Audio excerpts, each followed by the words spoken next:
बिस्मिल्लाहिर्रहमानिर्रहीम। अस्सलाम वालेकुम वरहमतुल्लाहि वबरकातुहू। लाडली बेटी को रुखसत करने के बाद दोनों मियाँ बीवी के दिल उदास थे। शादी को अभी 3 दिन ही गुजरे थे कि घर खाली खाली महसूस हो रहा था, लेकिन तीसरे दिन ही इनकी बेटी का फ़ोन आया। रोते हुए उसने अपने शौहर की शिकायत की। ऐसी शिकायत जिसे सुनकर दोनों मियाँ बीवी के सर शर्म से झुक गए। क्योंकि दोस्तों, आज जो कहानी हम आपके सामने पेश करने जा रहे हैं, ये कहानी सुनने के बाद आप यकीनन दिलो दिमाग में भी ये ख्याल आएगा कि ये कहानी भी एक घर की कहानी नहीं। कहने को ये सिर्फ मायरा की कहानी है, लेकिन मेरा ख्याल है कि ये बहुत सी लड़कियों और बहुत से लड़कों की कहानी है, और शायद बहुत से माँ बाप के दिल की आरज़ू है, और हमारे माशरे का एक ऐसा पहलू है जिस पर हम कम गौर व फिक्र करते हैं। हालांकि अगर देखा जाए तो यही एक ऐसा पहलू है जिसे सबसे ज़्यादा तवज्जो की ज़रूरत है। दोस्तों, इस कहानी का आगाज़ फ़ारूक और साजिदा की ज़िंदगी से है। फ़ारूक और साजिदा दोनों आपस में खालाजाद कज़न थे। फ़ारूक अपने 4 बहन भाइयों में सबसे छोटा था, और साजिदा भी अपने 5 बहन भाइयों में सबसे छोटी थी। फ़ारूक ने जब अपनी तालीम का सिलसिला ख़त्म किया, इसे एक अच्छी कंपनी में नौकरी मिल गई। दोनों बचपन से ही एक दूसरे के साथ, तो माँ बाप ने फ़ारूक को नौकरी लगते ही अपने बेटे के फ़र्ज़ को अदा करने का सोचा। और घर की आखिरी खुशी थी, आखिरी शादी थी, तो खूब हल्ला गुल्ला किया गया, और साजिदा ब्याह कर फ़ारूक की ज़िंदगी में उसकी हमसफ़र बनकर शामिल हो गई। दोनों ने हंसी खुशी अपनी ज़िंदगी का आगाज़ किया। साजिदा के लिए ये घर ससुराल नहीं था, ये भी इसका अपना ही दूसरा घर था, उसकी खाला का घर था। और कहते हैं ना कि मासी माँ का दूसरा ही रूप होती है। साजिदा के लिए बिल्कुल फ़ारूक की माँ का ही दूसरा रूप थी। वो इस घर में बहुत खुश थी। किसी चीज़ की कोई कमी नहीं थी, ससुराल की कोई झंझट नहीं थी। फ़ारूक के बड़े 2 भाई ही रोज़गार के सिलसिले में कराची में मुकीम थे। वो अपनी बीवी बच्चों को भी वहाँ पर अपने साथ लेकर गए थे। एक बहन थी, वो भी शादीशुदा थी और हंसी खुशी अपने घर आबाद थी।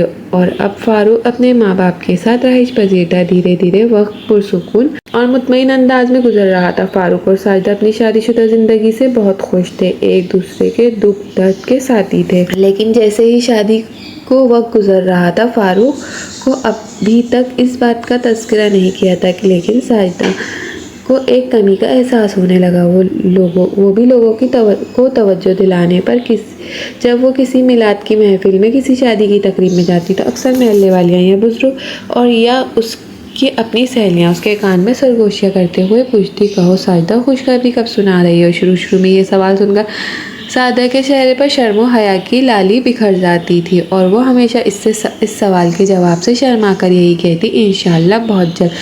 लेकिन उसकी शादी को 6 माह गुजर गए थे। उसे इंतज़ार तो बहुत था, लेकिन बेचैनी नहीं थी। फिर देखते ही देखते 1 साल गुजर गया, 2 साल गुजर गए। अब उसके दिल को बेचैनी ने आ लिया और वो परेशान रहने लगी। कभी कभी खोजती नज़रों से अपनी सास का चेहरा देखती, कभी अपने शौहर के चेहरे पे कुछ तलाश करने की कोशिश करती कि कहीं कोई झुंझलाहट, कहीं कोई गुस्सा, कहीं कोई नाराज़गी या दूसरी शादी का ख्याल है। इनके मन में कोई ऐसा ख्याल तो नहीं छुपा हुआ, लेकिन ऐसा कुछ भी नहीं था। साजिदा के ससुराल वाले मुतमईन थे, शौहर को भी जल्दी नहीं थी, लेकिन साजिदा के अपने दिल में एक अजीब सी बेचैनी ने घेरा रखा था। हत्ता कि फ़ारूक को बताए बगैर अपनी माँ और बहन के साथ जाकर डॉक्टर को चेकअप भी करवा चुकी थी। डॉक्टर ने उसका अल्ट्रासाउंड किया, कुछ टेस्ट लिख कर दिया, और तमाम रिपोर्ट देखने के बाद डॉक्टर ने भी इन्हें तसल्ली दे दी कि बीबी, आपके अंदर कोई कमी नहीं। अगर आप अपने शौहर को भी साथ लाती तो हम इनके भी टेस्ट करवा लेते और बात मुकम्मल तौर पर वाज़ह हो जाती। लेकिन आपके टेस्ट देखने के बाद और आपका मुकम्मल चेकअप करने के बाद मैं यकीन से कह सकती हूँ कि आपके अंदर कोई कमी या खामी नहीं है। अगर आपके घर में औलाद नहीं हो रही तो इसका मतलब है कि अल्लाह की तरफ से कोई देर है। बस आप अल्लाह से दुआ कीजिए, जब आपके हक में बेहतर होगा अल्लाह ताला आपको बच्चे की नेमत से नवाज देगा। और उसके बाद साजिदा ने तो जैसे अल्लाह का दर ही पकड़ लिया। 5 वक्त की नमाज तो वो पहले ही पढ़ती थी, लेकिन अब इसकी नमाज और उसकी दुआएं लंबी हो गई थी। वो हर वक्त अल्लाह ताला से गिड़गिड़ा कर दुआ मांगती थी कि उसकी झोली भर दे, और फ़ारूक जैसे शौहर को खो देने से डरती थी। वह गुजरता जा रहा था, और ये गुजरता वक्त साजिदा के दिल में खौफ और अंदेशों को बढ़ाता जा रहा था। शादी को 5 साल गुजर गए। साजिदा के ससुर अल्लाह को प्यारे हो गए। मज़ीद 2 साल और गुजरे तो उसकी सास भी अल्लाह को प्यारी हो गई। अब तो जैसे साजिदा का दिल होलने लगा था। अब इसे अपनी सास और ससुर का बड़ा सहारा था। वो दोनों इसके लिए माँ बाप का दर्जा रखते थे। इनकी मौजूदगी में इसे एक सहारा सा रहता था। ये सोचकर तसल्ली रहती थी कि फारूक कभी कोई कदम नहीं उठाएगा। फारूक अपने माँ बाप की मर्जी के खिलाफ नहीं जा सकता था और फारूक के माँ बाप दोनों साजिदा पर जान देते थे और वो साजिदा का दिल दुखाने के बारे में सोच भी नहीं सकते थे और साजिदा को हमेशा इनका ये रवैया हौसला देता था। लेकिन अब दोनों के गुजर जाने के बाद साजिदा का दिल तो जैसे हर वक्त अलग ही ले धड़कता था। वो फारूक की तरफ से देखती तो उसके जहन में वो लोगों की बातें गर्दिश करने लगती। अक्सर औरतें आते जाते इसे मुस्तकबिल के खतरों से आगाह करना अपना फर्ज समझती। कभी कोई औरत सीने पर हाथ रखकर अफसरदा सा मुंह बनाकर कहती, अल्लाह ही खैर करे, शादी को 10 साल गुजर गए हैं, इतना अरसा गुजर जाए तो फिर औलाद नहीं होती। शुरू में जिनकी औलाद हो जाए वो हो जाती है। जैसे जैसे वक्त गुजरता जा रहा था औलाद के चांस और कम होते जा रहे थे और ऐसी बातें सुनकर साजिदा का दिल दहल जाया करता था। और कुछ औरतों ने तो ये भी कह दिया था कि मर्द का कोई भरोसा नहीं होता, ये तो कभी भी औलाद के बगैर नहीं जिंदगी गुजारेगा, लेकिन यकीनन शादी कर लेगा या हो ना हो बाहर शादी कर रखी होगी। लोगों की इस तरह की बातें उसका दिल दहला दिया करती। कभी वो इन बातों को झटक कर अपने जहन से निकालने की कोशिश करती और कभी ये बातें उसके सर पर सवार हो जाती तो फिर उसकी रातों की नींद उड़ जाया करती थी। परवरदिगार से रो रो कर वो इल्तिजाएं करती और आखिरकार 10 साल बाद उसकी इल्तिजाएं सुननी गई। अल्लाह ताला ने उस पर नज़्र करम की और एक दिन जब उसे अपनी तबीयत में ढाल सी महसूस हुई, चक्कर आए, फिर भी जहन में दूर दूर तक ये ख्वाब ख्याल भी नहीं था कि इसे हमल ठहर सकता है। और उसने तबीयत बिगड़ रही है, मौसम बदल रहा है, इस वजह से वो अपने लिए दवा लेने के लिए गई थी। लेकिन वहाँ पहुंचकर जो खबर सुनने को मिली उसे सुनकर दोनों मियाँ बीवी खुशी से झूमने लगे थे। साजिदा माँ बनने वाली थी, वो हामला थी। दोनों मियाँ बीवी ने वही रोना शुरू कर दिया। मिठाई लेकर घर आए, एक दूसरे का मुंह मीठा कराया और दो निकल के शुक्राने अदा किए। दोनों मियाँ बीवी इस कदर खुश थे कि ये समझ नहीं आ रही थी खुशी के मारे अब क्या किया जाए। साजिदा बेचैनी से अल्लाह ताला ने ख़त्म कर दी थी। अब उसकी एक अनजानी सी खुशी ने ले ली थी। अब वो इतनी खुश थी कि ख्वाब में भी बच्चे को देखती, दिन रात बच्चे के लिए चीज़ें बनाती, उसके नाम सोचती और इसी तरह करते करते वक्त गुजरता जा रहा था। देखते ही देखते 9 माह का ये अरसा मुकम्मल हुआ। अल्लाह ताला ने साजिदा को एक खूबसूरत सी बेटी से नवाजा। इसका नाम साजिदा और फारूक ने मायरा रखा। मायरा वो औलाद थी जो यकीनन माँ बाप की आंख का तारा होती है। शादी के 10 साल बाद मिन्नतों मुरादों से पैदा होने वाली ये बच्ची, जिसे माँ बाप ने वाकई हाथ का छाला बना रखा था। और फिर कुदरत की करनी कुछ ऐसी हुई कि मायरा के बाद अल्लाह ताला ने साजिदा और फारूक को किसी औलाद से नहीं नवाजा, यानी कि मायरा अपने माँ बाप की इकलौती औलाद थी। अब एक तो शादी के इतने अरसे बाद पैदा होने वाली औलाद, दूसरा वो इकलौती औलाद, लिहाजा इसे बड़े लाडो प्यार से पाला गया। साजिदा का दिन मायरा से शुरू होता और मायरा पर ही ख़त्म होता। दोनों मियाँ बीवी की ज़िंदगी जैसे किसी एक दायरे में घूमने लगी। दोनों मियाँ बीवी की ज़िंदगी को जैसे एक मकसद मिल गया। अब इनकी ज़िंदगी का तो शायद कोई मकसद ही नहीं रहा, अपने लिए तो अब इनके पास वक्त ही नहीं रहा। दोनों मियाँ बीवी अक्सर खाना खाने के लिए बाहर जाते, रात को चहलकदमी करते, दोनों ख़ानदान की तकरीबात में शिरकत करते। लेकिन अब जब से मायरा इनकी ज़िंदगी में शामिल हुई थी, दोनों ने अपनी मसरूफियात को बिल्कुल ही तर्क कर दी थी। हर बात मायरा का ख्याल रखा जाता। मायरा को बाहर लेकर नहीं जाना, ज़्यादा लोगों में नहीं जाना, ठंड ना लग जाए, गर्मी ना लग जाए, मच्छर ना काट लें, इस तरह 100 बातों का ख्याल करते दोनों मियाँ बीवी ने अपनी बेटी की परवरिश कर रहे थे। वक्त गुजरता जा रहा था। मायरा ने बचपन अपने माँ बाप के लाडो शफकत में घने साए तले गुजारा। लड़कपन में कदम रखा तो वो भी नाजो नम में गुजार गई। किसी चीज़ की इसे कमी नहीं थी। जो ख्वाहिश मुंह से निकालती माँ बाप इसे झट पूरा कर देते। और फिर मायरा ने जवानी की दहलीज में कदम रखा। बेटी जवान हो रही थी। माँ बाप के दिल में जैसे एक खौफ के साए धड़कने लगे और वो खौफ था बेटी को रुखसत करने का। अपनी लाडोपली को खुद से जुदा करने का खौफ। फिर देखते ही देखते वो दिन भी आ पहुंचा जब साजिदा और फारूक ने अपनी लाडली बेटी को धड़कते दिल के साथ अपने घर से रुखसत कर दिया। उस दिन फारूक की आंखें भी नम थी, लेकिन मायरा तो ऐसे रो रही थी कि हर देखने वालों की आंखों में आंसू आ गए थे। मायरा का शौहर नुमान फारूक के एक बचपन के दोस्त का बेटा था और फारूक को अपने इस दोस्त पर भाइयों जैसा भरोसा था, इसलिए उसने आंखें बंद करके मायरा का रिश्ता नुमान के साथ तय किया। लेकिन मायरा की शादी को अभी तीसरा दिन था जब दोनों मियाँ बीवी सहन में उदास बैठे मायरा को याद कर रहे थे और इसका फोन आ गया। साजिदा ने फौरन मुस्कुराते हुए फोन उठाया, कान से लगाया, लेकिन आगे से मायरा रोती हुई आवाज सुनकर इसका तो जैसे दिल उछलकर हलक में आ गया। उसने खौफजदा नजरों से शौहर की तरफ देखा और फिर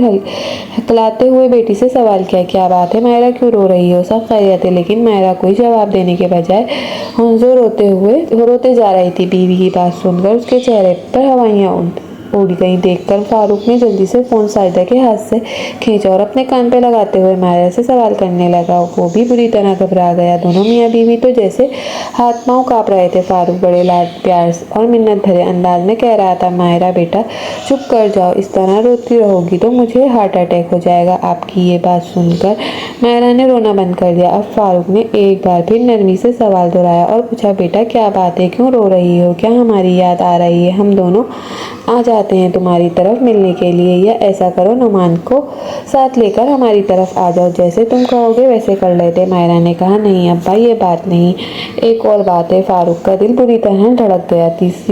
शादी के तीसरे दिन ही आखिर ऐसी क्या बात कि उसकी बेटी फोन पर रो रही थी। फारूक ने एक बार फिर मायरा से सवाल किया और कहने लगा, चलो जल्दी से बताओ क्या बात है बेटा। और फिर मायरा ने जो बात बताई इसे सुनकर दोनों मियाँ बीवी की आंखें फटी की फटी रह गई। साजिदा का सर तो शर्मिंदगी से झुक गया, जबकि फारूक ने अपना सर पकड़ लिया। दोनों मियाँ बीवी को समझ नहीं आ रही थी कि वो मसला जिस पर उसकी बेटी रो रही थी। उस वक्त तो फारूक ने मायरा से कहा कि तुम फोन रखो, हम दोनों शाम को तुम्हारी तरफ चक्कर लगाएंगे, मिलकर बैठकर बात करते हैं, तुम्हारे शौहर को भी समझाएंगे। फोन बंद करने के बाद फारूक ने शकी नजरों से बीवी की तरफ देखा और कहने लगी, देख लो साजिदा, मैं अक्सर तुमसे कहा करता था कि और आज वही होगा जिसका डर था। साजिदा के पास कहने को अल्फाज ही नहीं, वो भी खामोश थी। उसने मध्यम सी आवाज में कहा, मैं तो अपनी तरफ से पूरी कोशिश कर रही थी, बाकी आपके सामने थी सारी सूरत हाल। दोनों मियाँ बीवी शाम को बेटी के घर पर पहुंचे। नुमान ने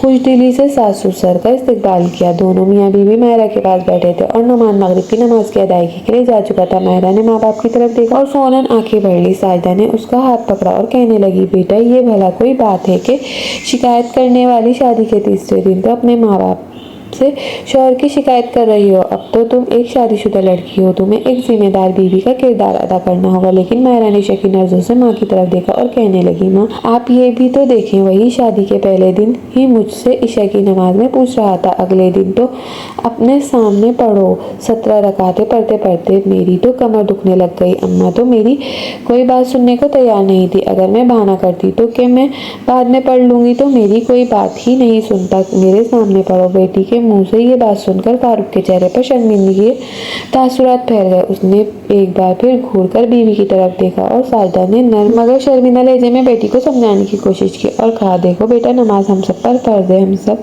मुसलमान हैं। क़यामत के दिन सबसे पहले नमाज के बारे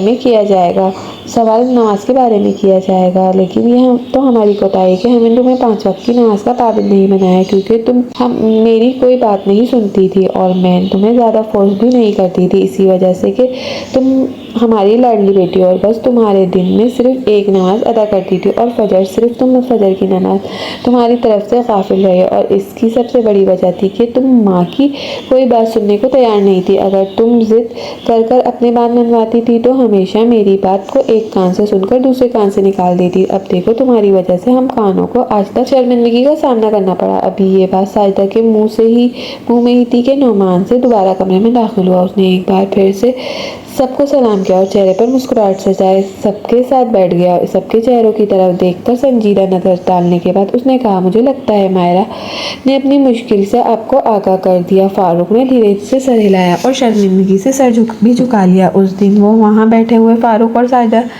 ने बहुत शर्मिंदगी महसूस की और पहली बार आज साजिदा को अपने इस अमल पर अफसोस हुआ कि उसने अपनी बेटी पर नमाज के लिए सख्ती नहीं की। लेकिन फारूक ने अपने दामाद और नुमान को भी समझाया कि उसने कहा, देखो बेटा, मायरा को 5 वक्त की नमाज पढ़ने की आदत ही नहीं।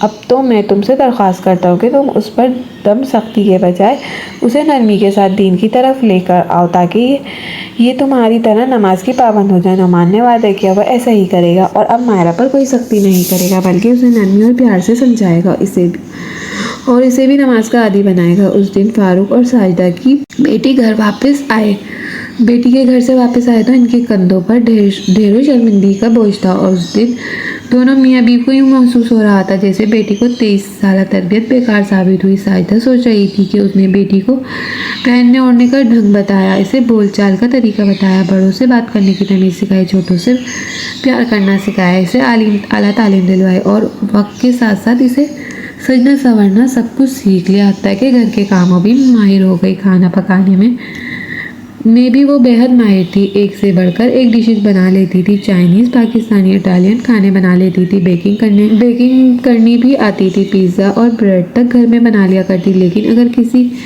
से कोताही हुई थी तो वो दीन थी। वो थी नमाज, 5 वक्त की नमाज की पाबंद जो ना मायरा ने की और ना साजिदा ने इसे फोर्स किया। और आज साजिदा को अपनी इस कोताही पर शर्मिंदगी महसूस हो रही थी। आखिर में सुनने वाले बहन भाइयों से इल्तिमास है कि अपने बच्चों को दुनिया के साथ साथ दीन भी सिखाएं। बेशक दुनिया आगे बढ़ने के लिए, तरक्की करने के लिए तालीम बहुत ज़रूरी है। हमें दुनिया के साथ कदम से कदम मिलाकर चलना है तो दुनिया के तमाम ढंग सीखने होंगे। लेकिन ये बात भी जहन में रखिए कि एक दिन इस दुनिया से इस तालीम और यहाँ के तमाम झंझट यहीं रह जाएंगे और कब्र में अगर कुछ साथ जाएगा तो वो हमारा दीन है, अल्लाह ताला के अहकामात और उनकी पाबंदी है। और मुसलमान होने के नाते फ़र्ज़ अहकामात से पहले सबसे पहला हुक्म नमाज का है। कुरान में भी नमाज का सबसे ज़्यादा जिक्र है और रोज़े क़यामत भी सबसे पहला सवाल नमाज के बारे में ही किया जाएगा। इसलिए अपनी नमाज़ों को कायम कीजिए, इनकी हिफाजत कीजिए, कहीं देर न हो जाए। दोस्तों, मज़ीद इस तरह की सबक आमूज़ कहानी और सच्चे वाक़या सुनने के लिए हमारी वीडियो को लाइक करें, शेयर करें और हमारे चैनल को सब्सक्राइब करना मत भूलिए। शुक्रिया। अल्लाह हाफ़िज़।